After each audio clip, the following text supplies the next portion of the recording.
And welcome into the Wheelhouse, your Elevation 5280 Sports and Lifestyle. Matt Mascarenas, Michael Spillin with you on these Sunday mornings. Matt, the fog has lifted. The crappy, overcast, weird snow rain that we got over the weekend will be cleared up. And also, Matt, it is always a great after day, I guess, for lack of a better term, when the Nuggets beat the Lakers. Matt, how are you this morning? I am. I want to say excited and happy, but there's almost euphoric because watching that last night it just made me so happy, and I know we're gonna get into it, but just like, and this is one of the biggest reasons why I didn't want to play that team. But I mean, I feel so happy watching that. I know the series isn't over and everything, but I felt so happy watching Nikola Jokic walk into the stadium dressed in the get up he was wearing. I just and then to get the win, I feel great today. And also, we real quick shout out to my seventh grade boys Wolverines team, my club basketball team. We had our first tournament yesterday. We finished today. Real proud of those guys and our eighth grade as well. So I've had a lot of basketball this weekend, and I am in La La Land. I'm so excited right now. Yeah, but not that La La Land, right? Not that La La Land. What Like that La La Land. what would I call that? I'm in paradise. I'm in Basketball heaven. bliss. Basketball bliss. There you go. I like that. Basketball bliss right now. I just got basketball coming out of my ears, and I love it. I absolutely love it. There you go. That's always a good place to be when you're in basketball bliss. And That's a good word, man. We got to put that on a shirt. Or is it already on a shirt, you think? I don't know. Could be on a shirt. 5280 merch coming soon. Be on the lookout. Yeah. By the way, shout out to Alex who won the NCAA tournament. Was a little late on. He chose the Christian Brown jersey, so it is on his way. It is on his way. He does live in Colorado, so it will be a good fit. Sorry it was a little late shipping it this week, but it is in the mail, so you should be getting that soon. And yeah, day one in the NBA playoffs, a lot to get to there. Also, day one in the NHL playoffs kicks off today. Don't know if you knew this, Matt, but the Arizona Coyotes are no more, as they have took their puck and went home to Salt Lake City. That's an odd situation, man. How about this? Really quickly, I know we'll get into it maybe if there's time because we're going to talk a lot of basketball today, but they sold over, I think it was over 2,000 season tickets in an hour. Utah did, Salt Lake City did, when the purchase and move got approved by the NHL, by the league offices. They sold over 2,000 season tickets in an hour. Wow. And, Salt Lake City only has one major sports team, and that is the Utah Jazz. And I don't know who the owner of the Utah Jazz is, but they bought the NHL franchise from Phoenix so they could play in the same arena, the Delta Center. So we might have fun with some names, just like we were trying to figure out a WNBA franchise for Denver. And who knows what even the WNBA franchise in San Francisco is going to be called, by the way. It still says WNBA San Francisco. It doesn't have a name yet. And so it's going to be weird to see a Utah hockey team, but it was kind of weird to see a Vegas hockey team, but they fit right in. They did. And won the Stanley Cup already. So we will get into that also if there's time permitting on all these, especially on a heavy basketball day. Just some bad baseball out there in some particular cities, two of which I unfortunately follow. So if there's time again. But Matt, day one in the NBA playoffs, we saw Cleveland take care of Orlando. By the way, shout out to Gary Harris. Good to see him healthy and starting in an NBA playoff series, Matt. Yeah, I always hope. I always try to stay hopeful that there's some way he makes it back here. But it's great to see him either way, definitely. And who knows? I mean, I love Reggie Jackson, man, but I don't know. Some interesting decisions there. Reggie Jackson is an acquired taste, and then when you like understand what Reggie Jackson is about, it's even more frustrating because he'll save you. I feel like he's going to save this team in these playoffs with what he does, but he frustrates the hell out of everybody in the meantime. If that's the best way I could put it. Yeah, just some of his timing on shots, just some of his shot decisions, just some of the. It almost seems like he doesn't know how to do the pick and roll with Joker. I don't know. It obviously not to the level of Jamal and Joker, but you would think that they would run that because Reggie is the backup point guard. Right, and what it looks like to me, Reggie is he's a ISO guy. So what that happens is he goes into that mode, and then it's like a kick out kind of situation out of that ISO that he plays. And it's frustrating because of the way the Nuggets play. They're not an ISO team. And I mean, in certain situations, they'll do it. But for the most part, they set up the ISO. And with Reggie, he's just like one-on-one the whole time. And then he thinks he has to do that when he comes off the bench. That's what I think is what's going on. And like I said, there's going to be a time in these playoffs when they're going to need something like that, and I think he's going to deliver. But right now, we just have to get through. We've had to get through it the whole season, right? Well, like we had to get through the whole season of Reggie being Reggie. But I don't know. Did you saw DeAndre come off the bench last night, and he fit in well. Yeah, I mean, he contributed well, so he might be the sixth man in this series. Yeah, I want more DJ. It's funny. He might be I'd rather honestly see CB Christian Brown run the point on the second unit than Reggie at this point. I like I said, in some of the parts throughout the season, I love Reggie, but some of the decision making, and I don't know. He had that one game where he was sick, Matt, and he went off for like 25 points. So I don't know if someone needs to sneeze on him or cough on his food or something for him to get sick again. But that was one of the best games he had. It was his Jordan flu game. So we will obviously get more into the Nuggets-Lakers, but going back to that Orlando-Cleveland series, that'll be an interesting one, Matt, because everyone's already crowning Boston or the Knicks or Milwaukee's kind of in shambles. They kind of stumbled into the playoffs. They were, the top two seeds all season long. Well, Boston had one number one, but they were fighting for number two basically all season long. They fall to the three, and just talk about Damian Lillard not happy in Milwaukee. Obviously, he's going through a lot in his personal life, so we'll see what he does in the offseason or see what the team does with him in the offseason. And what I like about this Cleveland-Orlando series is just it seems like both teams really have no pressure on them. They look like they're just having fun, playing loose and free. Ben Caro, man, that guy's a beast. And when he's got a full head of steam running down the court, man, it is almost like it's almost like a Zion in a way. You're better off just getting out of the way. And yeah, I like that game one of that series. So I'm honestly hoping for somehow for Cleveland or Orlando to make it out of the East, although that's probably not in the cards, but you never know. Boston likes to choke. Philly likes to choke.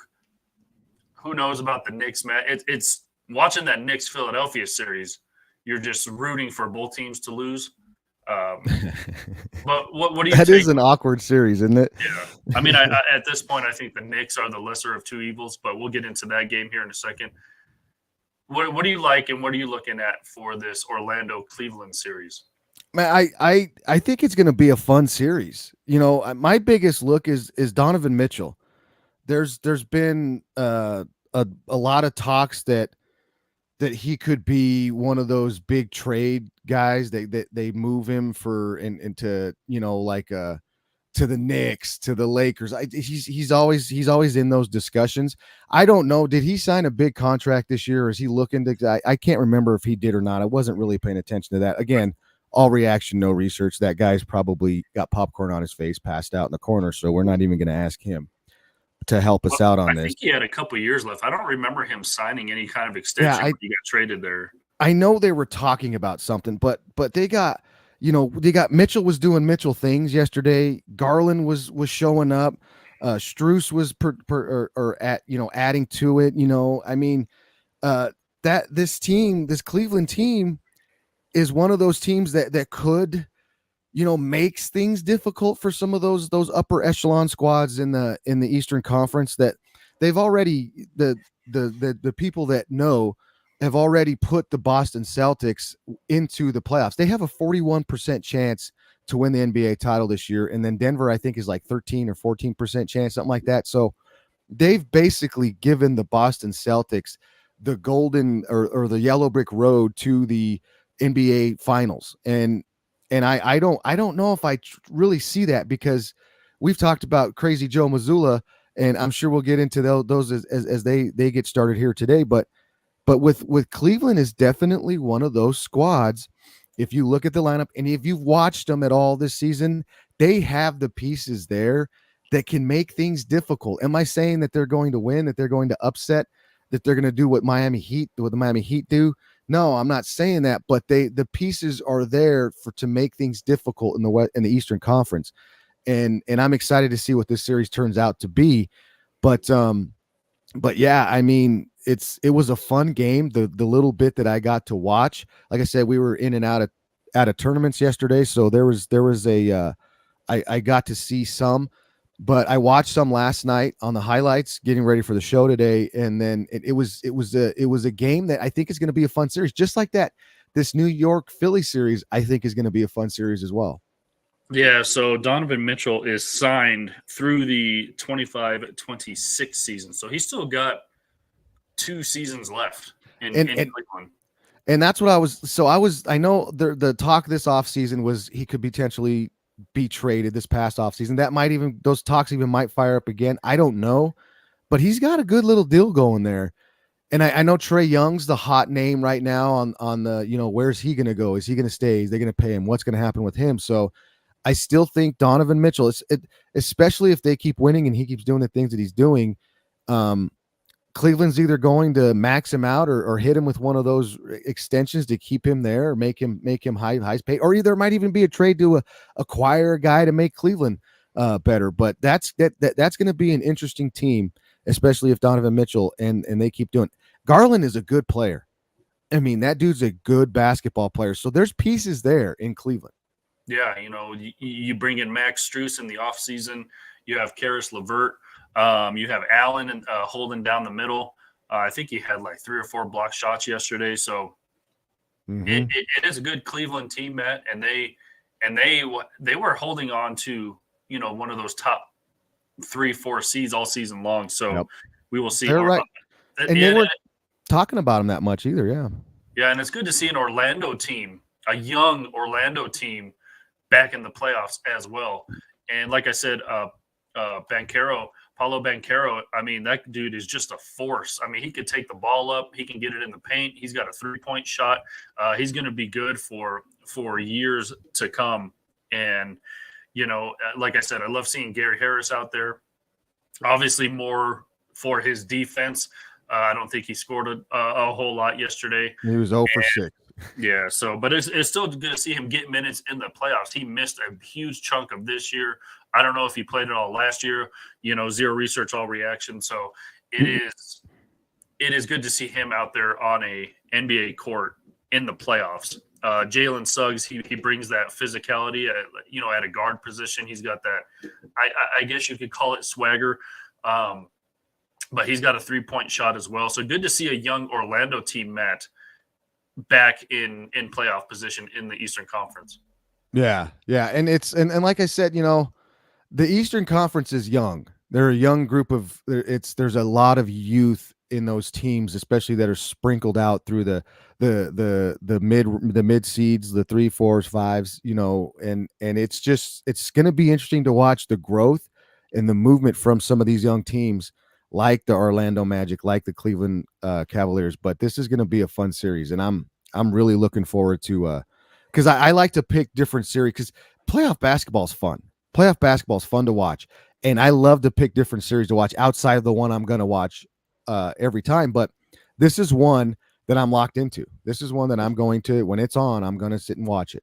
Yeah, I think I watched every minute of every series yesterday. So, and the other Eastern Conference series, Matt, obviously you have the New York Knicks going up against the 76ers. The Knicks basically steal the number 2 seed from Milwaukee late in the season, as this basically the last couple of days of the season, Matt. The Knicks just jump up as Milwaukee, as we kind of mentioned earlier, just kind of falling apart heading into the playoffs.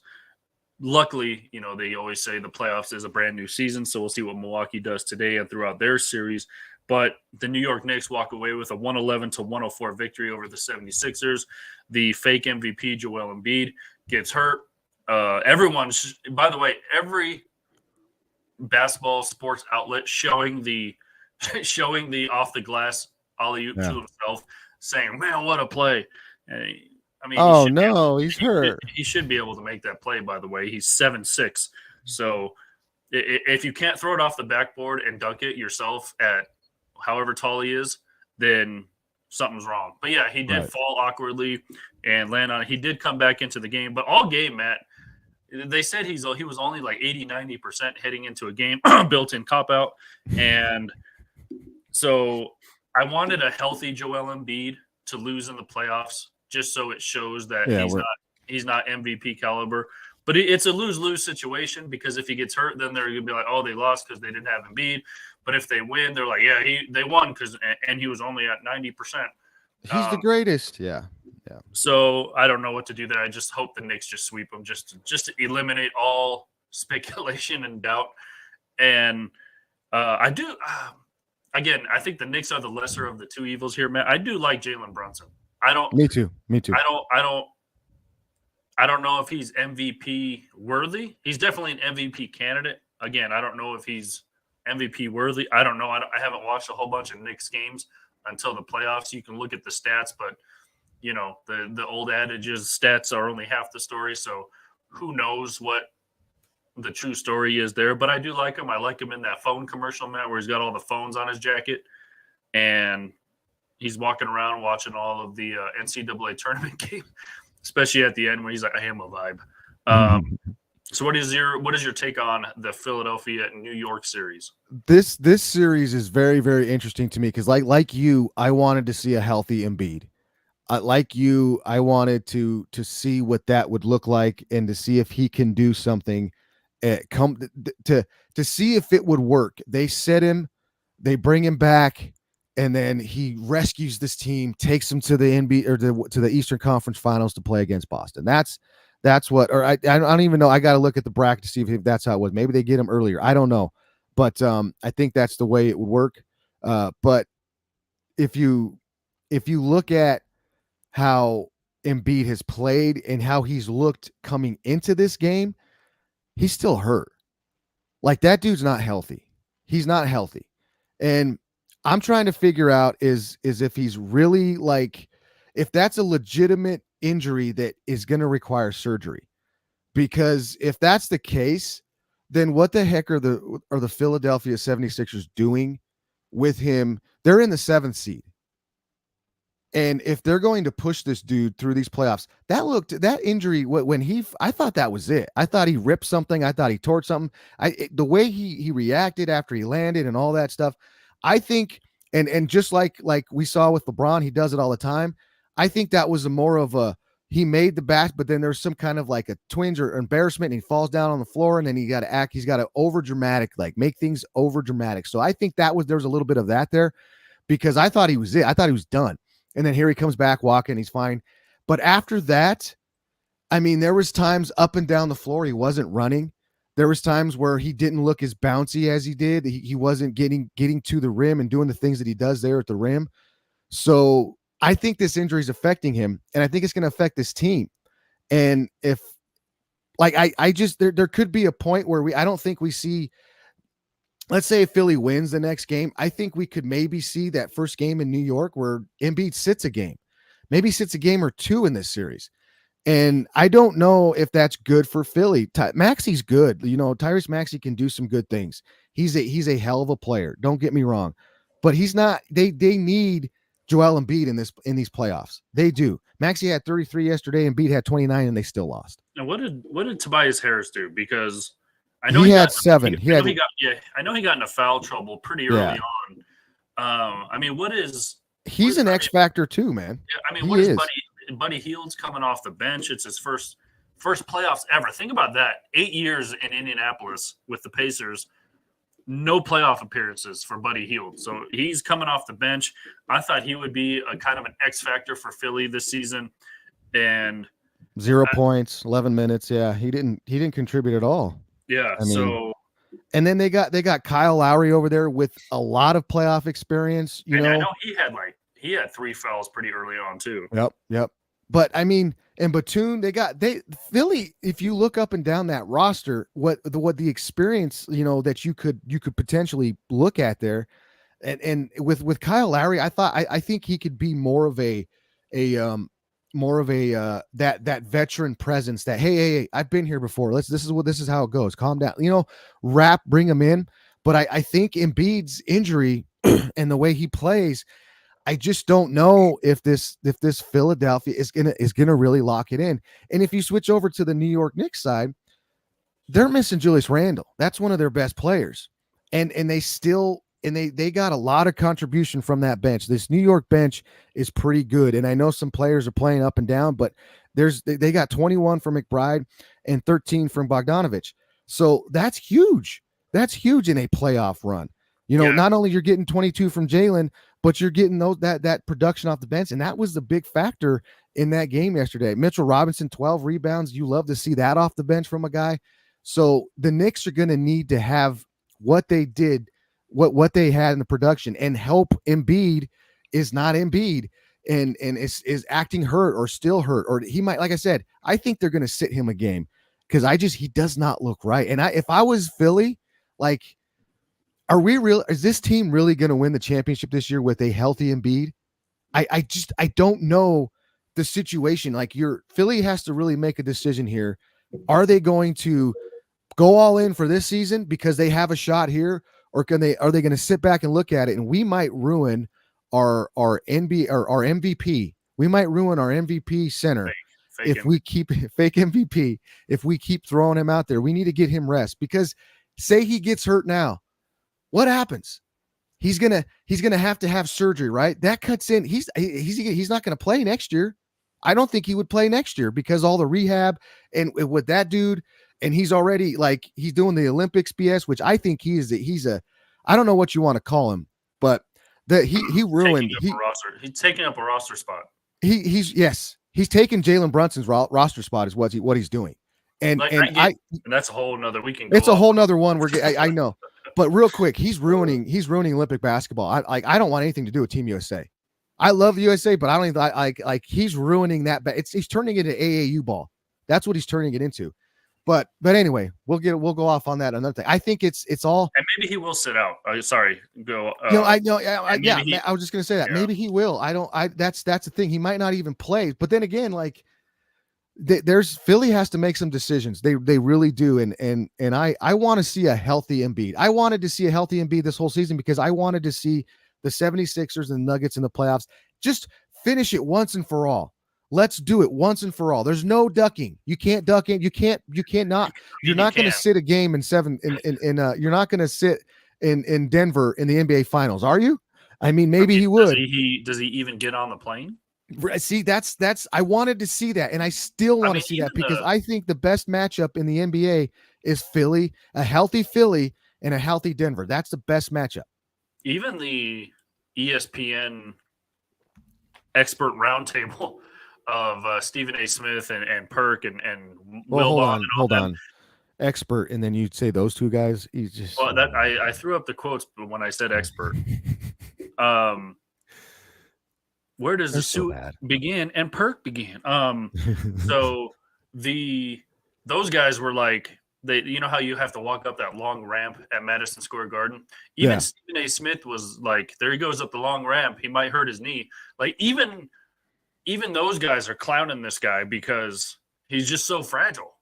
Yeah. And I get it. When he's 100%, man, he he's one of the most unstoppable guys in the NBA. I hate him. I don't like him. Hate's a strong word, but I severely do not like the guy after he cried his way to the MVP last season. Again, this is just a whole nother side tangent that we can go on, Olympics and stuff. By the way, we will probably have Olympic shows coming up this summer.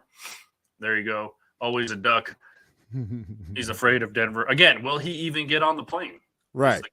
So that is one of the speculations. Again, I see what you're saying, though, Matt. Philadelphia has to make a decision here. Even with a 90% Embiid, are you going to get out of the Eastern Conference?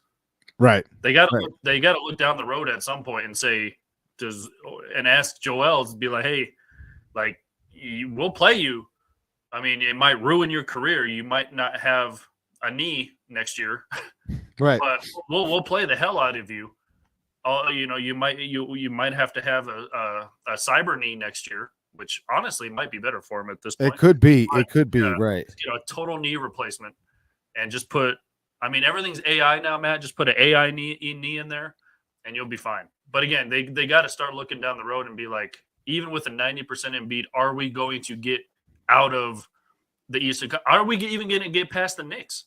That's the thing. It's like, if you're down 2-3-0, Matt, you gotta sit them, right? You gotta sit right. You gotta not only look at your MVP, not my MVP, but their MVP, and say, dude, we gotta sit you. Yeah, we don't want to ruin your career. It's a decision that I think Philly really has to look at and be really cognizant of, that hey, we gotta look and make a decision on this guy. And they're gonna play like the Miami Heat did last year, where I'm sorry, not Miami Heat, but the Milwaukee Bucks. They were like gonna have to be without Giannis, and they thought that they could beat the Heat without Giannis, and then what happened? They didn't, and they were the number 1 seed. And in this case, they're looking at Philly's gonna have to look at it like, hey, can we beat the Knicks? Can we sit Embiid, and then what we have, can we beat the Knicks? And I think, because if you look at it, they're both teams that would be without their big guy, and with Randall being out, and then if they sit Embiid, and I think that would still be a good matchup. I don't know if the Knicks or Philly that would be still a good matchup. It would be a toss up in my opinion if they went that route. It can still be a good matchup. So I feel like that's going to be a decision that's going to have to be made. And then Mike too, if you look at that, if Embiid goes out, then you got Giannis, because Giannis is dealing with injuries. You got Butler that's hurt, that might not be able to play for, I don't know I don't know when he's going to be back. And then you got Embiid that's hurt. So like the Eastern Conference is kind of like a walking wounded of injured stars at the worst time. Yeah. And you saw what Jimmy Butler did to Milwaukee last year, and Miami goes in and upsets Milwaukee. They go in and upset Boston and Crazy Joe there. So, but without Jimmy Butler, what is Miami? Right. And Jimmy Butler's injury wasn't kind of he got fell on, so it was basically out of his. I mean, most injuries are out of your control, but really nothing you can do when somebody falls on top of your leg. Again, who knows how long he's going to be out. Giannis is questionable. We'll see what goes on with Giannis. Does Milwaukee have enough fire? I think Milwaukee has more firepower without Giannis than Philadelphia does without. I mean, look at where Philly was. Look at where Philly was, Matt. Philly was fighting for a top 4 seed with a healthy Embiid, and they fall all the way to 7. So, I mean, they were a play-in team. So, I don't know if that says anything about Embiid's. Obviously, his presence makes Philadelphia way better, but they do fall to a 7 seed. By the way, early series predictions, Matt. If you had to pick a winner of that Cleveland-Orlando series, who are you going with? Early, it's only 1-0 right now, but we love these early prediction picks. I would lean towards Cleveland. I would lean towards Cleveland in that matchup. See, I don't mind either team. I would love to see both of these teams somehow make it out of the Eastern Conference. And so I hope both of them win. That's a You want possible. both of them to win? I wouldn't mind either team making it, Matt. Honestly, to Yeah, either the I Eastern wouldn't either. Conference Right. Finals or the NBA Finals. I'm leaning more towards Cleveland. Got family in Ohio who are Cavs fans, so that would be cool. Yeah, yeah. I think Cleveland, they with that team, I would like to see more of Cleveland in these playoffs for sure. All right, how about this Knicks and 76ers series? By the way, if the Paisan Bros are watching, Paisan Sports, one of our newer shows on the network, they are Philly fanatics. So if they're watching, please chime in on this Embiid and Philadelphia conversation because we would love to know your guys' opinion on what to do with Embiid at this point because it's a huge question, and he obviously wasn't himself yesterday. He was holding his eye a lot. Did you notice that as well? What's up with his eyes? Did you see that? Like he fell on his knee and then he was holding his eye. I It's don't know. like, what's hurt, bud? What is hurt? It's like when you go, like when I don't know. when my kid gets hurt, my 5-year-old falls down and gets hurt. I come over to him. What's the matter, buddy? What hurts? My leg, my arm, It my was like eye, it was my like hair. it was like when LeBron was. I almost said LaFlop. When LeBron was driving yesterday and just fell down, and he Yeah, couldn't decide which body part to hold to complain but about. right, exactly. That's dramatic. Like Joel Embiid, guys like Joel, LeBron, and even Joker. I'm gonna throw Joker in there. They are over dramatic reactors. They react and they have an over dramatic finish to them, and that's what LeBron did, and that's kind of what Embiid did. Like that's what I thought at first he did to that knee. He maybe slipped or he fell down because he always falls down. Like Well, that's Embiid yeah. just falls. Him and Kyle Lowry, like there should be a counter for how many times those guys fall on the ground for no reason. And Same with the Lakers. I don't know if they can play offense without falling down after a shot. and the same thing with Anthony Davis. Yeah, like these guys just fall down, and it's drives me crazy. But yeah, that they're over dramatic and but I would take in that Knicks 76ers series. I think it's going to go games. I think if Embiid plays, it could go either Well, way. is a question of if Embiid plays or Embiid is healthy because Right, Embiid right. there, like they're even you saw the Knicks just take it right to him. Yeah. Like they didn't care that he was just standing there. But again, his eyes. What's up with his eyes? Is I it don't sweat? know. Should he wear It a could be headband to he keep the got to wear sweat? he needs to wear a headband. Because even before he fell weird on his knee, he was like he had his Rubbing his jersey up eyes. to his Goggles eyes. maybe. He needs to get some goggles. I don't maybe he's allergies. Maybe he needs to take an Allegra before he Yeah, goes does he or need? I can Zyrtec or ship him something. some Zyrtec. Yeah, I mean we can get him some medicine if he needs it. It is that type of season. It is that type of Oh it yeah, is allergy oh yeah. season. So it could be that. It's kicking in, man. The snow killed it for a couple days here, But it'll be but mean. It'll be mean once the snow melts. yeah, I think I would give the Knicks, even with Embiid out there.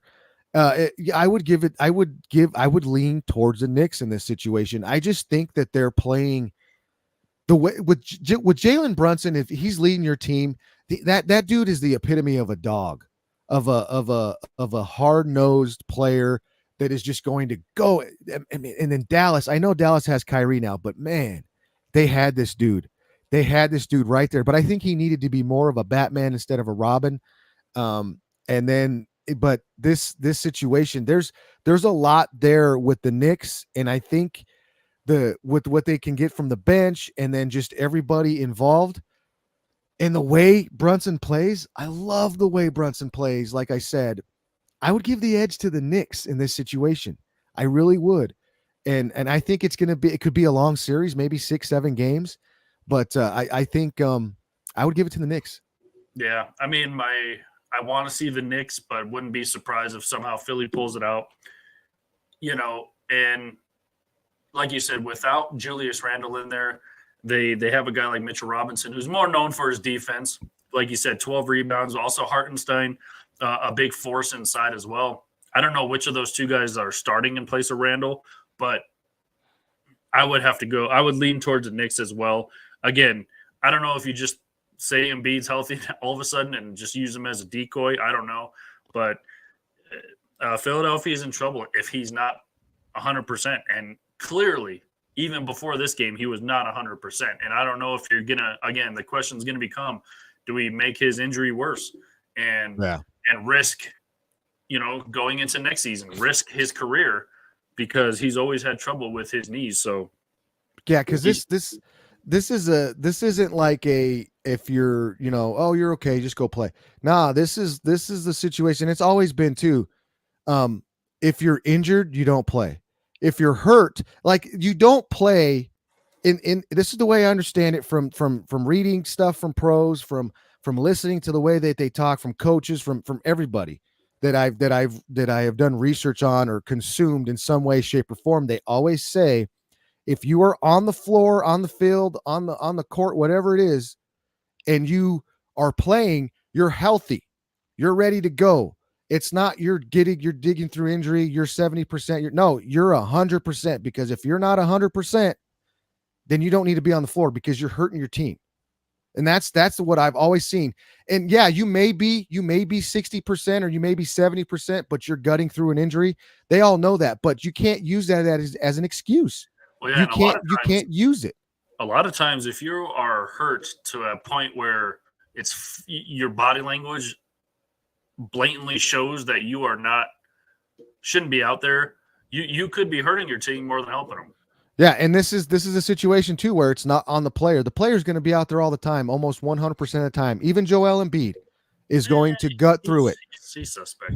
So you have to save the player from himself in these situations, and you got to make this decision, like they did in Denver. Like all of a sudden, Joel Embiid's out there shooting, and then all of a sudden he's hurt, he's out for the remainder of these games. Allergies. The allergy, you gotta make a decision. He's allergic to Denver. You can't let the player. This isn't Denver, man. Get your butt out there. But they're gonna have to Philly's gonna have to make a decision on Joel Embiid for sure. Yeah, so I guess we're both leaning towards the Knicks. All right, this other Western Conference game that happened yesterday was it was close, and then until the then it wasn't. Yeah, and then the T-Wolves just absolutely dominated and pulled away as they get a 120 to 95 victory over the Phoenix Suns. And interestingly enough, Matt, Phoenix swept this series during the regular season.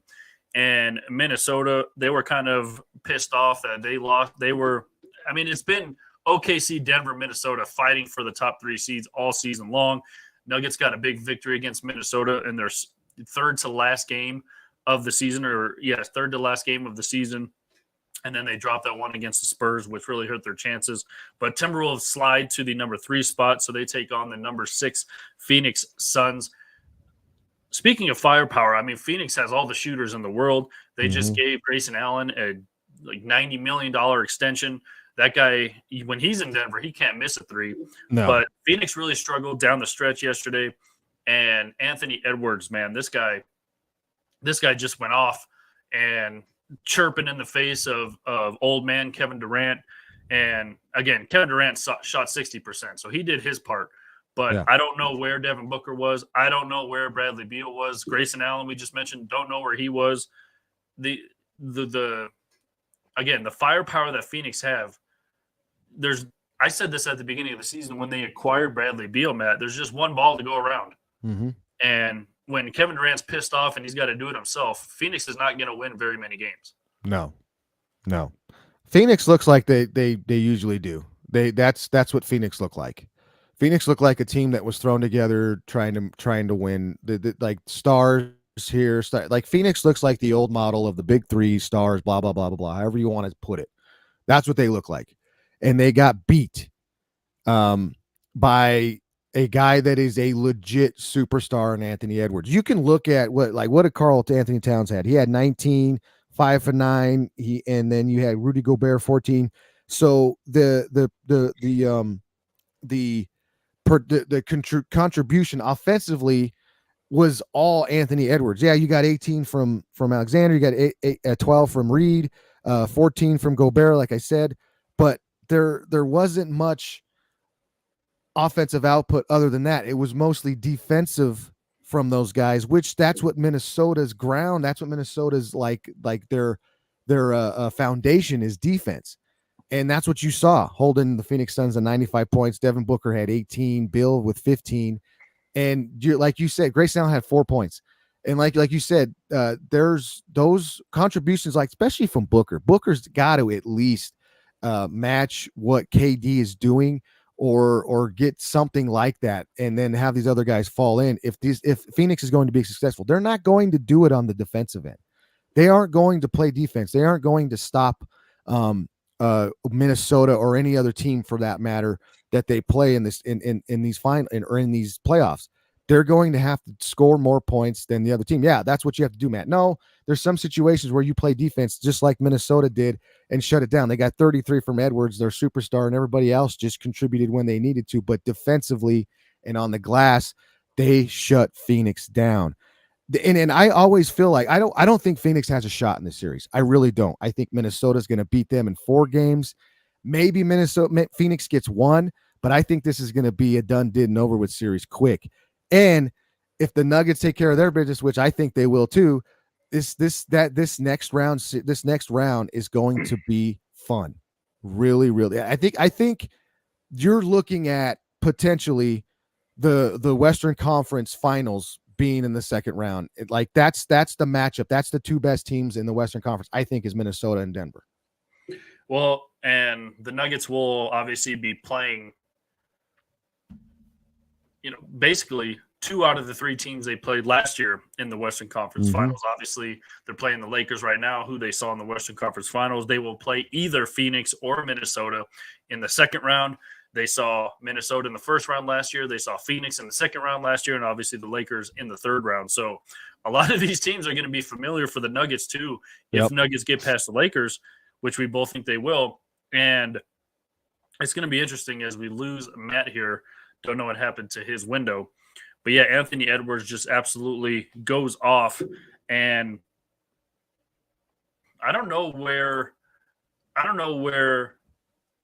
Phoenix is. I mean, you have Jurkic in the middle, Matt, but did I say Jurkic? Nurkic in the middle. And he's supposed to kind of be your rim protector. He's not really a shot blocking center. He's supposed to be that guy to gobble up rebounds and stuff like that. But even he has just been just out there. He's just maybe he's out there physically, but I don't know where he lands mentally, Matt. He's just been okay for Phoenix. Obviously Rudy Gobert is in Defensive Player of the Year discussion, and so you have Gobert on the other side, who is a shot blocking center, who gobbles up, like you mentioned, 14 rebounds or however rebounds he had. Yeah. This Minnesota team is hungry. They're young. They are, although Anthony Edwards had 30 plus points, Matt, they still play more as a team. When the ball goes to Phoenix, it stops with one of those 3 guys. The offense stops with one of those 3 guys. And most of the time when it stops with Kevin Durant, because he recognizes, I mean, he's like, where the hell is Book? Where the hell is Beal? I guess I got to shoot 60%. And Kevin Durant's a 6'7" deadly shooter. He can shoot over anybody with those long, lengthy arms. So, like, I agree, Matt. I think Phoenix is in trouble. I wouldn't be surprised if they got 1 or 2 in this series, especially in Phoenix. But I don't know. Maybe the Suns are mourning the loss of the Coyotes as well. So maybe they're just in shambles as well. I just think the Suns aren't a team that's put together well. I just don't think that they have all the pieces they need. And like you mentioned, Nurkic, I mean, he had 9 points. He played 27 minutes. He had 9 points. If you're a big, you have to at least have average a double-double. At least 12, 13 points and 10 rebounds. Like, there's no excuse why. And I, like I said, we talked about Cat. We talked about Gobert on the other side. And it's probably tough to get in there and bang with those guys. But at Big Purr, at the same time, you got to do something. You're big. Just like I got a kid on my 7th grade team. He's big. He's bigger than everybody else, but he doesn't know how to play big because he's always played that, because nowadays, if you're big, you're always, it doesn't matter if you're big, small, tall, whatever, you're always going to play outside on the wing. Growing up playing basketball, that's the way it is now when you play street ball. And so I got to teach this kid how to be big. It's like you don't understand that you're bigger and stronger than these guys. And I got to teach this guy how to play big. And it's the same thing with Nurkic. Play big, dude. Get in there and play big. Bang around with those guys. Get into foul trouble. Get those guys into foul trouble. I don't know what it is, but play freaking big. Phoenix is just not, they're just not there. I don't have any belief. I don't have any trust. Booker can go off and do Booker things, but where's his head at? Is he healthy? Is he going to get hurt? And even if you got Kevin Durant, remember last year they had Kevin Durant playing defense on Nikola Jokic. They had Kevin Durant checking Nikola Jokic. Like, what the hell is that? You can't have Kevin Durant doing that and asking him to score 30 points at the same time. And in situations, he might have to play defense. He might have to play defense on one of those guys, on Gobert or Cat. He might have to do that because of the lack of defensive there. He's got the length to affect shots, but there's no lead in his pencil. Yeah, kind of like Jokic. He's not known for his defense. I mean, Jokic's defense has gotten better, but I mean, just imagine if Jokic could solidify his rim protection. Matt, what if he became a shot blocker? He'd just absolutely be unstoppable. He'd win MVP every year. But Kevin Durant has the length to affect shots, but again, he has no thickness to him. He's a skinny little rail. Mm-hmm. Not only that, man, he's 35 years old. He can't be. You can't put him against a Gobert or a Big Purr or a Jokic and expect him, like you said, to go off for 35 points. You can't. No. You got to preserve Kevin Durant. You got to put him on a whatever his name is. Shea Gilgeous-Alexander's is his cousin, his half brother or something like that. Is he? Yeah, they're related to Alexander of Minnesota. That. Yeah, they talked about it last year when they played each other. Oh yeah. I 2 years ago, whenever it was. But they're related in some form or fashion. I don't. They might have to. They might like that. Or they got to put him on a Kyle Anderson or a. I don't know. I don't know who else you put him on. By the way, also good to see Monte Morris out there from Minnesota. Yeah, but that's dude. He's gonna hurt us, man. Like I keep saying this like the series is already done, and this Minnesota series is out there, right? I know the Nuggets aren't looking at it. I am, but it's out there, and I think I'm just saying I think Minnesota's they're good. Like I said, I don't think Phoenix is gonna get one, but they could. But I don't think they are. I really don't. I think Minnesota, from what I watched in that game, they're here.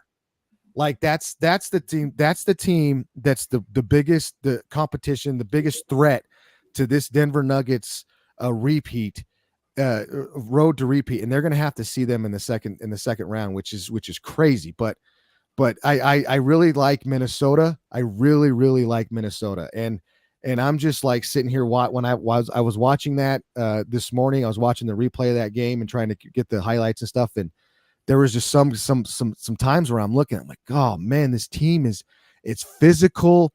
Big Purr was getting down and dirty down low, but we know what Nikola can do to those two, but that was a season ago, and you cannot tell me that this team and those guys haven't gotten better as a team, as collectively as a group, and the message that's being sent there to those guys. I just Minnesota looks really good right now, and I'm excited for that series if it happens, which I think it will. I'm excited for that series, but I don't give Phoenix a shot. I really do not give Phoenix a shot in this series at all. From what I saw, there is nothing that I can point to and say, oh, maybe they could do this. There's not, and unless Yusuf Nurkic goes off and turns into Rick Smits out there, or something like that, and goes off and does big man things, it's not going to happen. Good old Rick Smits. I love that dude, man. I used to hate him when. What about a Detlef Schrempf? He's more of a shooter. He's more of like Bogdanovich. Sabonis. I don't even think Sabonis is dad, by the way. Yeah, that's his dad. I mean, I don't think. Yeah, Nurkic is always. We know who Nurkic is. That's why he's not in the Denver. That's why they chose Joker over Nurkic. We knew what he was. He's a big, soft big. He's a softie. Yeah. Soft and serve. Again, yeah. I I don't disagree with Phoenix not getting one. I see this as a 5, possibly 6 game series. I think Phoenix obviously will make some adjustments, and I don't know. I mean, with the length and size that Minnesota has, I want to say, do you throw Bull out there? But he's about the same circumference as Kevin Durant when it comes to thickness. So I mean, again, Bobo, yeah, he's got the length he's to got the affect length. offense, Yes, he's got the length. but Yeah, but he's got no meat on him, and he's just going to right. get bullied down there. And yeah, And it's a lot of times he looks like a Peyton Watson does, like a baby lamb trying to walk on ice. He doesn't know how to use his size. He doesn't know how to use his length. So, and again, that's kind of what you were saying about Nurkic. He needs to learn how big he is and just start bullying people down there. yeah, and he hasn't figured it out yet. Like he hasn't figured. So I think he's he looks like Tarzan, plays like Jane. No offense to Jane, but Yeah, you she know could be a very good basketball player. she could be a great basketball player, but I don't know if she can be physical. I'm just saying she's more of a guard. Yeah, But it's I mean, just you think Tarazi said stuff about Caitlin Clark? Just wait till Jane enters the draft. just wait till Jane gets involved. We just woke up a beast. But yeah, I don't see, unless see Booker and KD have to do like what did Booker and KD combine last year when they played in the Nugget series? It was like 50, 60 points, combined together in a lot of those series, in a lot of those games, I should say, and they still lost. And now you have Bradley Beal. Like those three have to average in the 20. They have to at least score 25 points for this team to have a shot. Yeah. Each. And I don't think they're going to do that. Booker might go off for 34 or something, but is KD going to have up there? Probably not. That's just what I'm thinking. That's what I'm looking at. That's what I get the feeling with this Phoenix team. And if you're Minnesota, you got to let one of them go off. Let KD go off, and you shut the other two down. And that's what it looked like yesterday. Yeah. I mean, KD's not going to beat you by himself. So no. And again, you're not getting, like you said, Grayson Allen didn't do squat yesterday, and you just got to get it from somewhere else. So, and again, the ball usually stops in one of those three hands, and yeah, they gotta match each other at some point, and there's only one ball to go around, so that's going to be tough to do. So you got Minnesota in the series. I got Minnesota as well, so we will see what happens. All right, the game that went on last night, the nightcap, if you will. Obviously, the reigning champion Denver Nuggets going up against the team they swept in the Western Conference Finals last year. Nuggets get a 114-103. But again, just like last year, Matt, Lakers got this. It's one of their best wins ever, or best losses ever, excuse me. Ever in NBA history. It's the best first round loss in NBA history. And just like last year, I mean, Darvin Ham said it in the press conference. We got more to throw at them. They haven't seen our bag yet. How can you keep doing that? Isn't that what he said last year? Remember, they're like we got surprises, and then they threw Rui on Jokic, and Rui. They still think Rui can guard him. He can't. And then they threw LeBron on him a couple times yesterday. By the way, as Rui is the primary defender, Jokic shot 8 of 9, and I think he was three. He shot 3 of 3 against LeBron. And I think the rest of them were on AD, but I mean, AD tried to match him. AD had a good game yesterday, although when he fell down, he fell down, I think, 100% of the time after he shot it, hoping for a foul. But, and the wild card in this series everyone was talking about was D'Angelo Russell. And playoff D'Lo showed up once again and shot 6 of 20. But he had a good game though, according to himself. He had a very. He'll good be okay. game. Yeah. He's not. Right. He's not throwing his head down, which obviously you shouldn't. You should walk in with confidence, no matter how. He was getting up shots after the game. I mean, he was wide open on a lot of those. He missed a lot of. He missed a lot of shots. Like some of those threes that these guys shot, like halfway down the cylinder, and it pops right back out. So some of those go down. We're talking about a whole different game. But at the same time, they had a 12-point lead early in that game.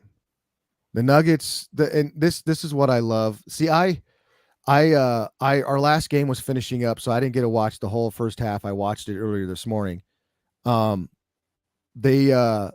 I saw was what I expected to see. I expected going into this series. I gave the Lakers. I thought I gave them 5. I said this was going to be a 5-game series, and I gave the Lakers the win last night because if they were going to get a win, it was going to be last night. I thought that they were going to unload everything, which it looked like they did. LeBron was LeBron. LeBron was dominant. Like he had like 15 points or something like that right off the bat. Just like last year, man, he tuckered out at the end. Exactly. And that's where it is. That's where it is. This is why I didn't want to play the Lakers this year as far as like right away, because it was an exact copy of the narrative that was last year.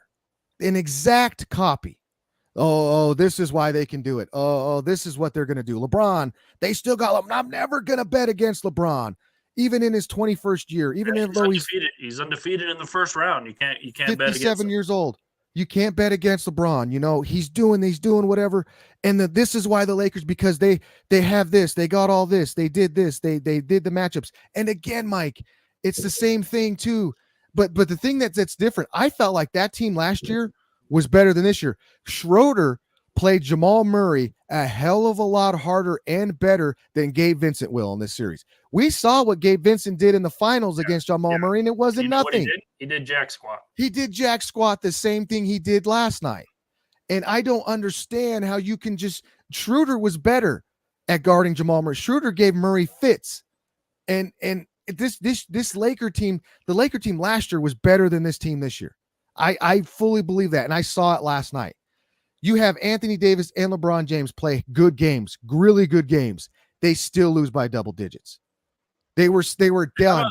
They were done in the third quarter. Yeah, and the Lakers had 19, I think it was 19 free throw attempts. To 6.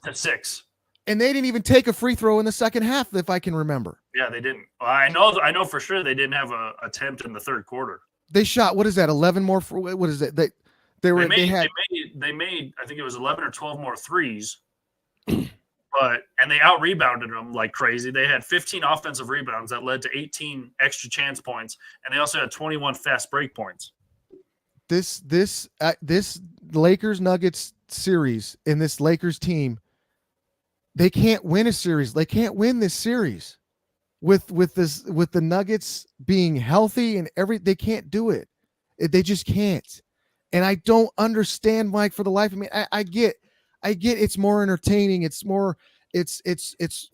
people are going to tune in to watch you try to make a case for the Lakers. I understand that, but why? When you watch the games and Skip freaking Bayless, who is a moron, man. I know, Mike. I'm sorry. Don't bring him up. I'm sorry, but this guy said that basketball gods tapped LeBron James on the shoulder and he's going to win. What are we doing here? If he got tapped on the shoulder, he would have fell down, cried for 10 minutes, and then left the game early. What are we doing here, man? Watch the game. Watch the game and see the players.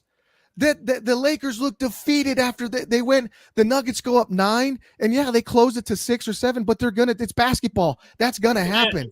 It's a game of runs. It's a game of runs, and then now you have the Lakers. Like they're still holding on to hope. Like they're right there. They're gonna be. Come on. They got more. Come on, people. Nuggets haven't seen everything. What are they going to sell? What are they going to? They got tricks up. Remember Mo Bamba was yes, I know.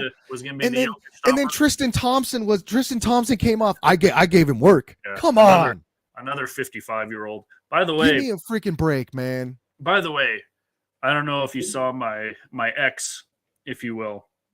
No, not her, but my tweet, if you will. All the media before the play-in games, Matt. All the media said the Lakers should lose on purpose to the Pelicans so they don't have to face the Lakers face the Nuggets in the first round. Yep. So the Nuggets take care of the Pelicans. Those same media members are saying, Lakers in 6. With absolutely zero explanation, without any reason. Like, why were you rooting for the Lakers to lose in the play-in to duck the Nuggets? And then those same media are like, Lakers will still win. The Nuggets, I don't get it, it's entertainment, Mike. We got like sports entertainment. It's not just a wrestling term. Professional it's legitimately Stephen A. Smith, Skip Bayless, guys like that are Nick Wright. They're sports entertainers and they're damn good at it because they get guys like us to either get because sports entertainment, professional wrestling is are we considered media? Or what are we? Are we just us? We're just jagoffs talking on the TV, aren't we? I guess. I don't know. I don't know what we are. I would consider ourselves inner sports. We're you know my other job, I'm considered media. You're considered media. I don't know. I thought about that, but I don't. You know what, I don't have any credentials. Do you have credentials? I don't have credentials. I do have credentials. So you are media. You're one of the bad guys. You're one of those guys. they should put guys like Skip and Steven. They should have them do press conferences. So yes, I agree. I don't know who you'd flip the script on. Do you have the players ask them questions? Do you have just normal fans ask them? I would either have fans or players ask them. Yeah, be like, why? I would be like, why? Number one, why are you an idiot? Yep. Number two, you flip flop more than Queen James team hopping, and like, I just don't understand the reasoning behind. We saw it last year. We saw it during the regular season. We're seeing it in the playoffs. Why? Again, we saw this discussion last year, Matt. When and it's Michael the same Malone, discussion. Michael Malone basically said what we were all thinking. Why is it Denver versus everybody? Why we have the best team in the NBA? Why is everyone picking against us?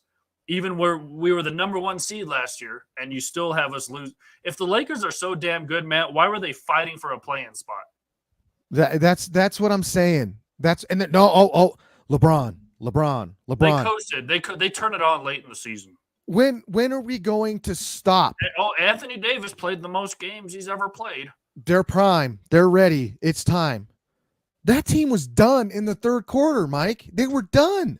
It's the worst thing. They didn't want to come and play this Denver Nuggets team. They haven't beat them since 2022 in December or whatever the hell it was. They didn't want to come play this team. There's like the reason why I gave them game one, because I thought that they're, like I said, they're going to come out and unload all the barrels and everything was going to be going right. Well, they did. They had a 12-point lead. And then LeBron makes a last-second shot at the halftime to put them up 2 or 3, whatever it was. We're riding high. We're right there, guys. We're right there, guys. Third quarter comes out. The Nuggets do what the Nuggets do. They turn it on. Yeah, they go on a 13-0 run, and that was it. KCP goes off. Porter, that was it. By the way, kudos to Michael Porter Jr. with everything going on with his outside family stuff. A quiet yet deadly 18 points, 8 rebounds. KCP goes off. He was 3 for 3 in the third quarter, and then he got heat checked on 1, but he made 4 3-pointers in the third quarter. Playoff Jamal is just on a whole nother level. The number one, that rebound he got where he spun around and boxed out Anthony Davis. By the way, hold on, because I'm going to go off on this too. He got that 360 rebound, and Anthony Davis goes coast to coast, beats LeBron off the dribble, and dunks him. And a lot of these social media are saying dunk over LeBron. LeBron was behind him. I know we would love to see LeBron get posterized. LeBron was trying to do his patented, chase down block from behind. Yeah, but Jamal just slammed it, which really got him going because he didn't have a good shooting night, but he finished pretty strong. Jokic, 3 dunks in a game. I think that's a career high. Again, his dunk was not on LeBron. LeBron was behind him. I'm not sticking up for LaFlop or anything, but he was behind him. It wasn't a poster, but still, he beat everyone to the basket and dunked it. So, but this whole notion that it's just crazy to me, man. It's just I feel like Groundhog Day. Yeah, it is. Where again, you had the 8, and everyone, remember last year, man, everyone was like, it was the easiest. As soon as the Nuggets beat the Lakers and then beat the Heat, it was the easiest path to the finals. But then why were you all picking the Lakers in the Western Conference Finals? Then why were the Lakers so good? Then why were I know. I agree, man. It's Groundhog Day. It's the same thing over and over again. And that's why I didn't want to play the Lakers, man, because I don't want to deal with it. I don't want to see it. I don't want to consume it. I don't want to watch these freaking guys on TV, these sports entertainers on TV. I didn't want to see it because it's disgusting because they're not looking at the game. There is nothing. I watched Nick Wright Oh God, go another guy. off about how, and it sounded like a lot of work, man. If anything, this guy's a hard worker, but you know what? I watched my washing machine work really hard at washing my comforter the other day. That washing machine's a hard worker, man. Just because you put in hard work doesn't mean it's worthy. This dude was talking about how he stayed up late, watch this, watch that. Now he comes to this conclusion of how this is what these guys are doing. Again, this is where I separate it, and it works for me. They're sports entertainers. They're creating narratives. They're creating entertainment for us, for people to either come in and be mad at them and what they're going to say, or agree with them. It's just like professional wrestling. We either root for the good guy and boo the bad guy, and that's what the same thing they're doing. And that's what some of us have to realize. It's annoying and it sucks, but it is what it is. They're not taking the basketball stuff because the basketball is going to just totally just wreck what they're doing. What happens on the floor wrecks their point, wrecks their narrative. And it makes me so happy to watch that on the floor. Like, that's why I was in basketball bliss. I watched my boys go out there and they didn't quit they're getting beat. They don't quit. They keep fighting. And then I watched the Nuggets go and do what they did to that Lakers team. I was so happy to see that. And I got the Nuggets in 4. I don't think the Lakers are going to get one. I got the Nuggets in 4. I had this series also going 5 or 6. I did too. I had it 5, but this was the one that I thought the Lakers would get. I still think it might be a gentleman's sweep. A moral sweep, a moral victory. The Lakers are going to get two back-to-back moral victories over the Nuggets while they're in Cancun. They'll get 4 moral victories at one point in time, and so far they've got 1 moral victory in the books. So, yeah, it's just crazy that the narrative is still they're just a better team. They're just a flat-out better team. And they're the best team in the NBA. They are. I don't know why everybody keeps putting shoving the Celtics down our throats. They just look at the record. Is it just look? I don't understand. I've watched the Celtics play basketball. They are not better than this Denver Nuggets team. They lost to a 8 seed play-in Heat team, which again, is another rematch today between the Heat and the Celtics. So I don't know what's going to go on there. It's crazy. They don't have Jimmy Butler, so the Celtics are favored, I guess, in that aspect. But I want you. How many? Crazy Joe might make some interesting decisions. Over under how many blocks you think Joe Mazzulla gets today? Because he doesn't. He's not going to let guys shoot after the whistle in his basket, right? No, heck no. Staff players. Hey, you're on. It's on site. You got a mental health animal at the arena. He's blocking shots. Joe Mazzulla's not. He's not drawing up plays. He's blocking shots. Emotional support animal. If you got a llama in the arena, man, he's blocking shots. Jesus, cheese and rice, Mike. What is going on out there? I mean, the Western Conference, the road in the Western Conference is a lot more bumpier and treacherous than it is in the Eastern Conference. So that's why I think the Celtics have that. Everybody's just putting them there and I think they're going to win, But when it comes to the Timberwolves and the Celtics, that's like a toss up there too. I think the Timberwolves are better than the Celtics too. I mean, it's just I could have a Western Conference biased, but I'm just looking over there at the Eastern Conference and I know they're throwing so much rose petals at the Boston Celtics feet. I just don't see it. I don't see it. Celtics. I know their window is going to be. It has been open and might be open for a couple more seasons, but their opportunity to make the finals and possibly win the finals. I don't know. It would have been a good series last year if Celtics actually beat the Heat when they were supposed to, but last year may have been their opportunity, Matt. I don't know if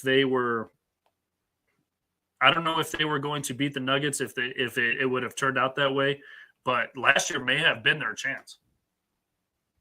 Yeah, and I agree. they blew it to a Heat team who arguably shouldn't have been there. They think of the Heat's path to the finals, Matt. A play-in team got the eighth seed. They knocked out Milwaukee. They knocked out New York. They knocked out Boston. That was a pretty miraculous run for the Heat last year. It was. That's Heat culture, and that's why I don't like. If Jimmy Butler was playing and he was healthy, I could be looking at this like a 7-game, 6-game, 7-game series. Heat culture, baby. There you go. I think Bam Adebayo's like that dude's one of the best defensive fives that there is in the league, and I think he should be. I was hoping he would win the defensive player of the year this year, but they got to give it to Gobert because he's tall and he has Karl Anthony Towns and honestly, all that stuff. Did you see that Wemby has yeah. Did you see that he almost has 300 more blocks, like 150 more rebounds in like 300 less minutes than Gobert? Yeah, I saw that. Wemby's going to win Rookie of the Year, but still. Do you think if he wasn't a rookie, he would have won the defensive, or he would be more? I mean, he should win it this year, but yeah, I do too. I think so too. But I don't. They're going to give it to the French. By the way, did you see his new logo and stuff like that? It's pretty cool. It's an alien. Everyone call it an alien. I don't know if he's taking offense to that, but he's running with it. I like the Slenderman thing. That was mine. Slenderman, heck yeah. The Slenderman was freaking. They were so supposed cool. to make that movie. It's kind of. I thought they did make the movie. Maybe they did, but it was. They did, but it's not like that. It's not. If they could have had. It was supposed to be a part of the Conjuring series or universe, because they had the Slender Man in the second Conjuring, I want to say.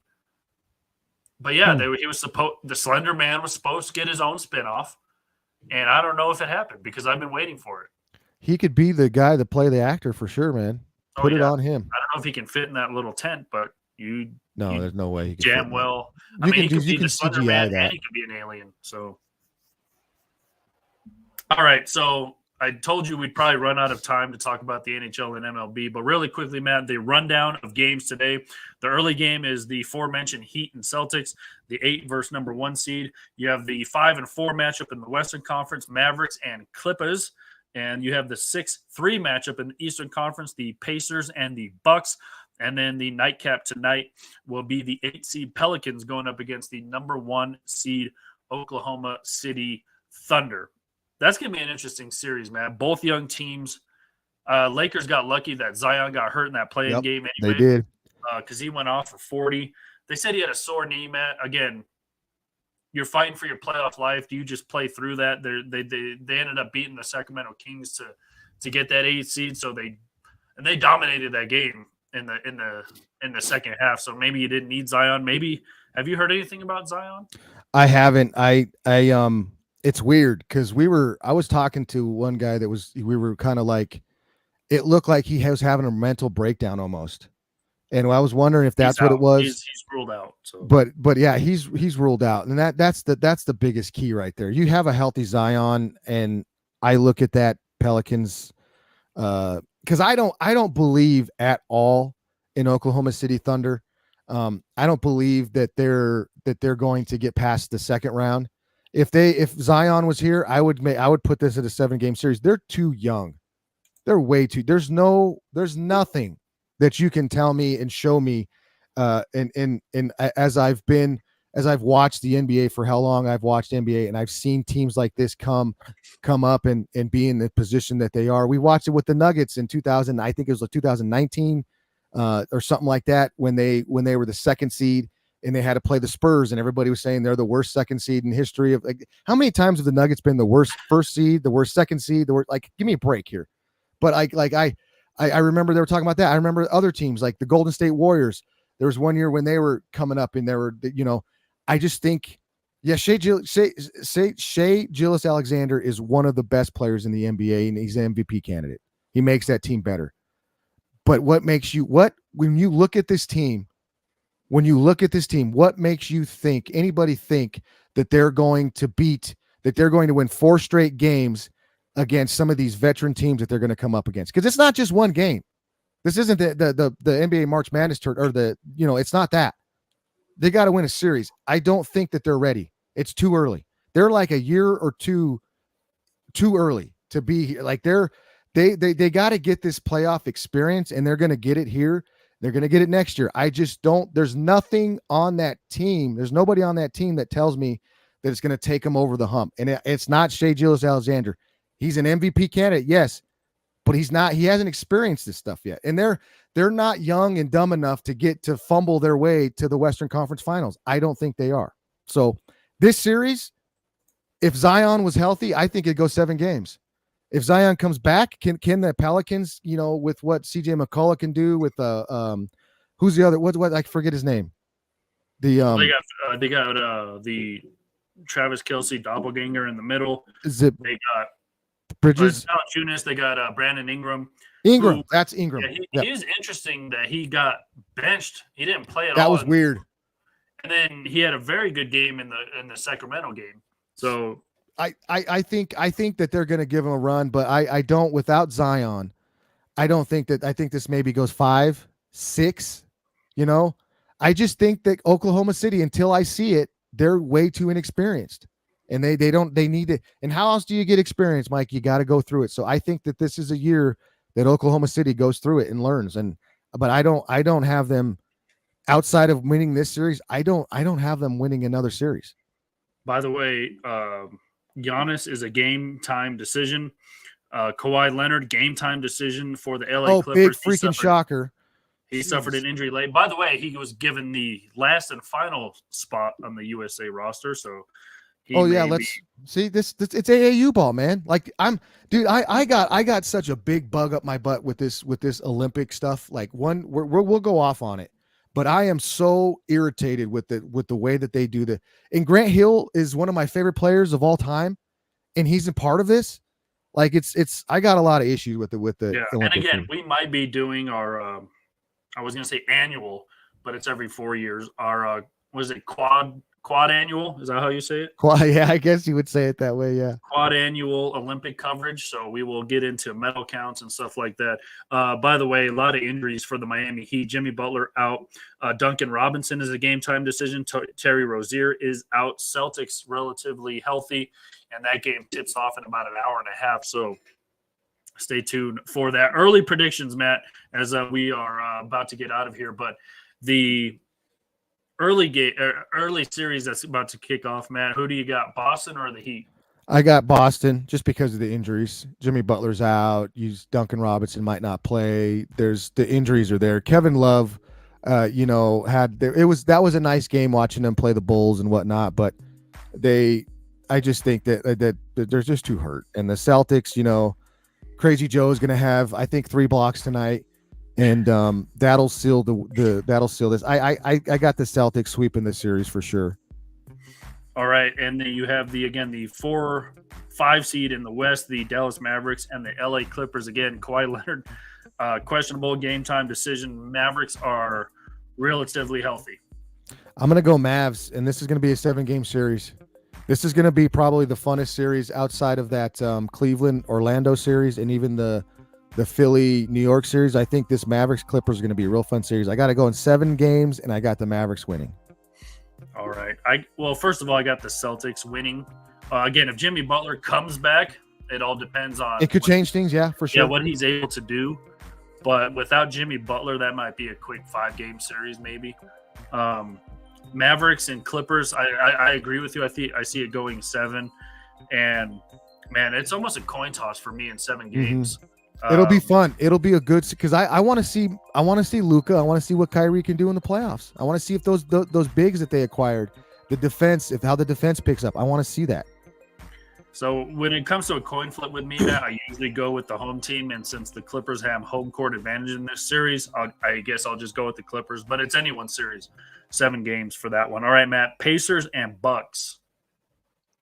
I want to see. I think this could be one of those 6-7 game series too with the Pacers because I think what Halliburton can do and I heard Caitlin Clark going to suit up. She took the last roster spot. So yeah, with her on the wing draining threes, I think this is going to be a 6-7 game series.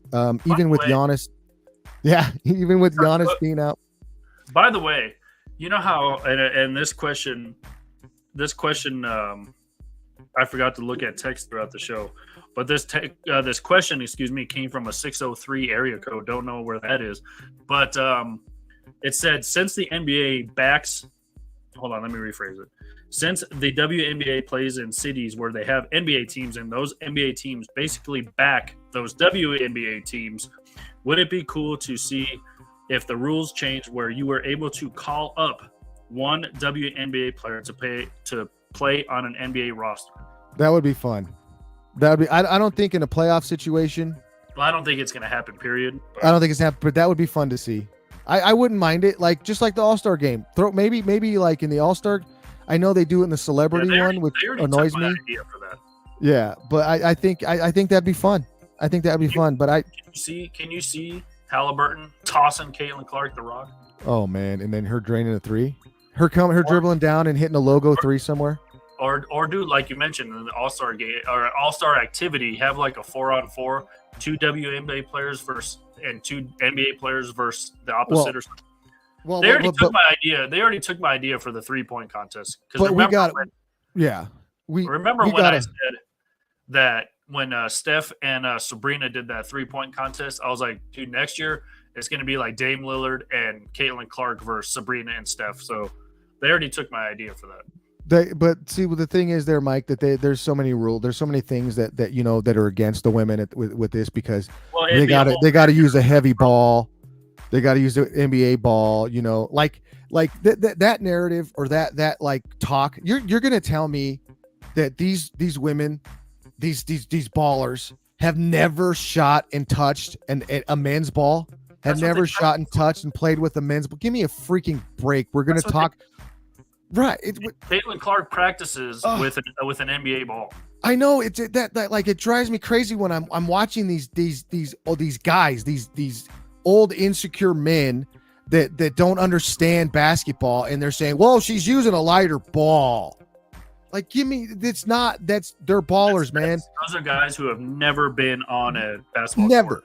Never been on a basketball court, and never been in the presence of a female basketball player, because look, she'd light you up, bro. She'd light. There's the one thing where I would say men and women are very, very close into the way is basketball.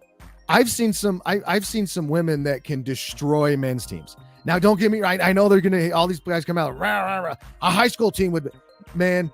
Basketball's different. Women, girls get physical, and they can wear you like. I'm just saying. Give me a freaking break.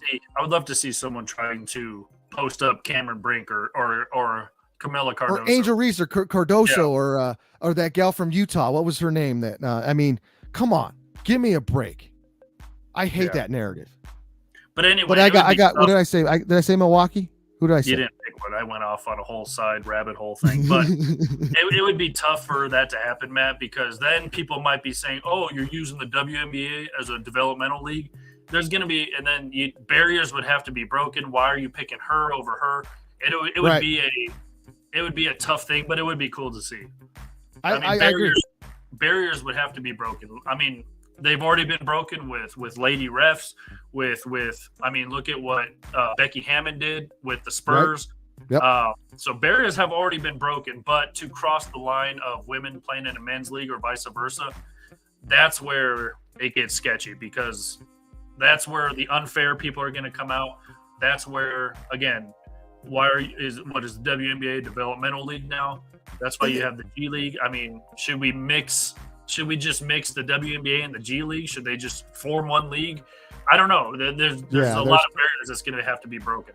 And then like, I like the narrative, like, again, like, oh, Caitlin Clark, she couldn't handle like the big three. Like, did we talk about that? Like, I think we talked about it with Caitlin Clark. Ice Cube offered her like $3 million to play in the big three. Million. Was it 15 million? 15 million. Oh man. That's another thing that bugs me too, Matt, is all of a sudden people are noticing salaries in the WNBA. It's been like this for 20 years. I know. Lisa Presley, by the way, was only making like $55,000 like 20 years ago. And all of I a know. sudden, just because of It's Caitlin wild. Clark, there are people. By the way, she just signed an 8-figure deal with Nike. She's gonna be fine. But wait, why doesn't Nigel Wilson have her own shoe? What happened there? She's the best player in the world. Like she's like, man, like, yeah. By the way, That's another show. we haven't recapped the WNBA draft, but we did cover the first round on social media, and it was so cool to see Kate Martin get drafted by the Las Vegas Aces. And I don't know if you saw Kelsey Plum's video where she introduced Kate Martin. So that was kind of cool. She went there to support Caitlin Clark and then ends up getting drafted. That was cool. Yeah, that was pretty badass. So yeah, anyway, by the way, I'm gonna go with the Bucks in this series. Yeah, it might go 6, maybe 7, but depending on Giannis as well, that could be another issue. When Giannis is in the game, Matt, another one of those unstoppable forces. He's got a full head of steam, Matt. You just get out of the way. Just get out of the way. Yeah, I think the Bucks take this one. All right, Matt. Pelicans Thunder. You said this might go 5, as we talked about it earlier. Depends on if Zion's around. Yeah. I would like Zion's there. How what is he able to do? If Zion's there, I think it goes 6 games, maybe 7. If Zion's there. And I would say maybe even New Orleans wins in 6 games. Yeah, I still have the Thunder. I don't believe in the Thunder. I have no belief in the Thunder. In the There's first nothing. round, in the first round, though. Yeah, even with Zion. Yeah, Zion took over that Lakers game. Yeah. And if all he has to do is play 2 or 3 more minutes, and they win that game. I just don't believe in the Thunder. There's no reason for me to believe in the Thunder. I haven't seen anything that makes me have any belief in the Thunder. Until I do, I don't. So I think if Zion plays, it's the Pels in 6, and if Zion doesn't play, it's the Thunder in 6. Well, there you go. There you go. I don't know if that makes any sense, but I have the Thunder in this series with or without Zion, because it's going to depend on what Zion can do. Is he going to take over a game like he did against the Lakers? Is he going to fall awkwardly again and hurt his knee or his leg or whatever? Is there going to be McDonald's on the court? I don't know. We just don't know what Zion. I mean, did you hear, by the way, that he lost 25 pounds in between the in-season tournament and that play-in game? Yeah, that's crazy. McDonald's must have been closed in his area. Well, I heard he got like a personal chef and all this, so good for him, I guess. But again, yeah, if he played that whole game, we're not even talking about Lakers Nuggets anymore. No. So there you go. No, we're not. Thanks, Zion. Yeah. Now we got to listen to this BS, this Lakers BS. Jerk. Jike. All right, the NHL playoffs started as well last night, Matt. The Hurricanes take care of the Islanders 3-1. They take a 1-0 series lead. The Boston Bruins demolish the Maple Leafs. And I hope the Maple Leafs get swept so we just end this Austin Matthews GOAT conversation. Yeah, he scored 70 goals in the regular season, Matt. He's going to walk away with 0 rings. So I don't like Boston either, but I hope they sweep the Maple Leafs. Avalanche get going today against Winnipeg. Unfortunately for the Avs, Matt, they might get swept. They lost. They got swept by Winnipeg this season.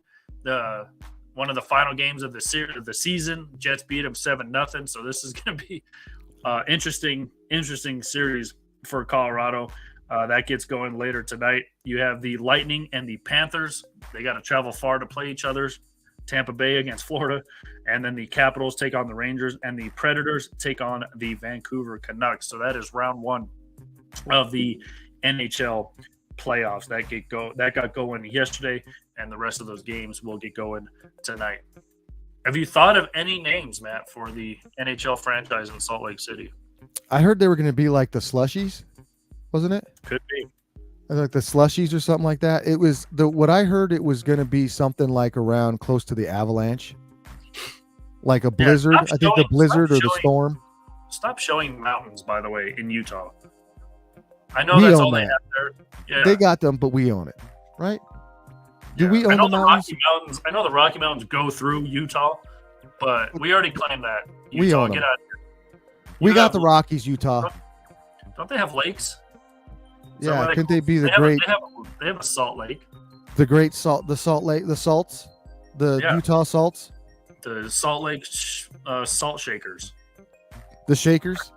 Shakers. I don't know. That whole deal. I mean, They they already inherited the Jazz and from New Orleans, so they can't even. Yeah, I mean, why couldn't they're called like the Utah Coyotes or something?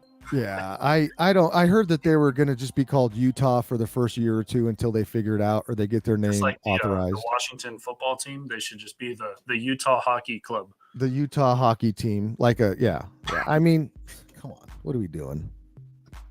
But that's gonna do it for us. We're not even gonna get into baseball this time because it's embarrassing. So bad.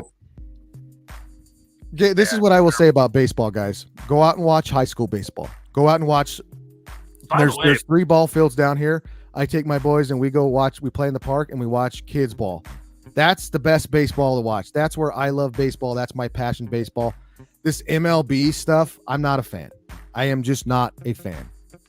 By the way, the NFL draft is this week. That's crazy to think about. We will.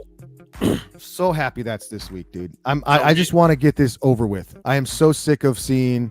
Now we're on jerseys. Now we're talking about uniforms, but I'm just so sick of McCarthy. Is it McCarthy, Daniels? Like I'm just so sick of it. I'm ready for it to be over. My head is not in baseball mode. My head is not even in football mode with the draft this week. Nope. We may or may not do a kind of a cross-platform draft show with a mixture of guys from all the different shows. So we will definitely be covering it, at least the first round on social media. But we might do a draft show Thursday night as well. So stay tuned for that. But we're going to get out of here. Don't forget to go to all social medias, Facebook, Instagram, Twitter, YouTube, Spotify. Follow, like, subscribe, all of those different platforms. This and all pods on the network are brought to you by Pikes Peak Sports Cards. So go find gold at Pikes Peak Sports Cards. If you're in the Denver, Colorado Springs area, head down south and check out Pikes Peak Sports Cards. But that's going to do it for us here on the Wheelhouse. Final closing thoughts, Matt. I go out and enjoy the day. Today looks like the sun's coming out. If you want, if not, man, settle in and watch basketball all day. But my biggest advice would be don't get too caught up in the sports entertainment that's out there from those guys like the Stephen A's, the Nick Wrights, hell, even the local guys. Like, don't get caught up in the James Merrill-Latts of the world. Just don't get caught up in all that stuff because they do it for entertainment. They do it for likes. They do it for engagement. It's wild. I mean, I guess we do stuff for clicks, but hey, we don't go off like that. Are we saying like?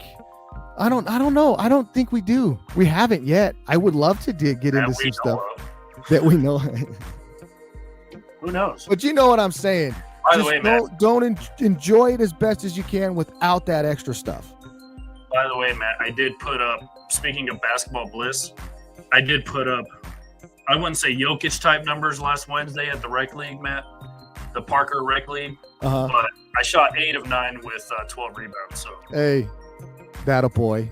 Oh, also one more quick shout out, Pro Wrestling Daily on our pods. If you're a pro wrestling person, go listen to that. I mean, I want to get together and do an episode, but as soon as I can. But I love that. Go listen to that show, Pro Wrestling Daily, on our podcast, wherever you get your podcast. It's there. Yeah, it's also on the front page of our home base, e5280sports.com. All of our pods are up there. New shows like the Slugfest, Wire to Wire, and more. So go check out all of it. Andre does a great job. Yeah, go check it all out. Yeah, go to YouTube, Spotify. It's all up there. But that's going to do it for us. For Matt Mascarenas, I'm Michael Spill, and we will talk to you next week.